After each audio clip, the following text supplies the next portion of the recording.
అందరికీ నమస్కారం. Welcome to Prajakshetram. ఆంధ్రప్రదేశ్లో కొన్ని రోజులుగా తెనాలి ప్రాంతానికి చెందిన గీతాంజలి గారి మృతి పట్ల రాజకీయ దుమారం కొనసాగుతుంది.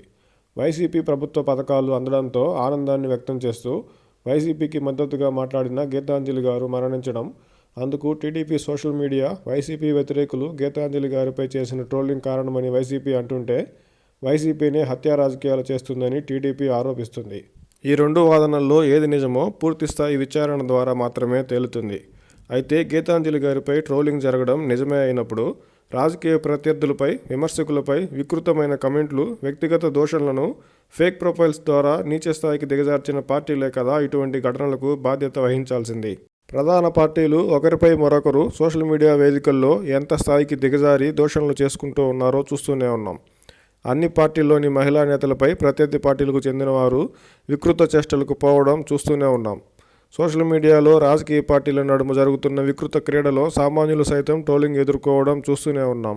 రాజకీయ పార్టీలే సోషల్ మీడియాలో ఫేక్ ప్రొఫైల్స్ను ప్రోత్సహిస్తూ అవతలి పార్టీల నేతలపై, మద్దతుదారులపై ట్రోలింగ్ను ప్రోత్సహిస్తున్నాయన్న ఆరోపణలు ఉన్నప్పుడు, గీతాంజలి వంటి ఘటనలు సోషల్ మీడియాలో వికృత చేష్టలను ప్రోత్సహిస్తున్న రాజకీయ పార్టీలదే బాధ్యత అవుతుంది.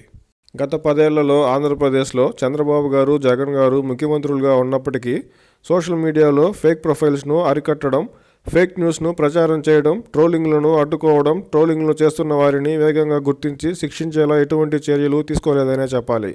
ఇంకా చెప్పాలంటే ఇటువంటి ఘటనలపై అందిన ఫిర్యాదులను పట్టించుకోకపోవడం, లేదంటే ఫిర్యాదులను కావాలని తొక్కిపెట్టడమో జరిగిందనే చెప్పాలి. దిశ సంఘటనతో దిశ చట్టం చేసినా పెద్దగా ప్రయోజనం ఉన్నట్టు కనపడదు. రాబోయే ఎన్నికల అనంతరం అయినా ఎవరు ముఖ్యమంత్రి అయినప్పటికీ గీతాంజలి వంటి ఘటనలు జరగకుండా సోషల్ మీడియాలో జరుగుతున్న అకృత్యాలకు అడ్డుకట్ట వేసేలా చట్టాలు చేసి వాటిని చిత్తశుద్ధితో అమలు చేయాలని కోరుకుందాం.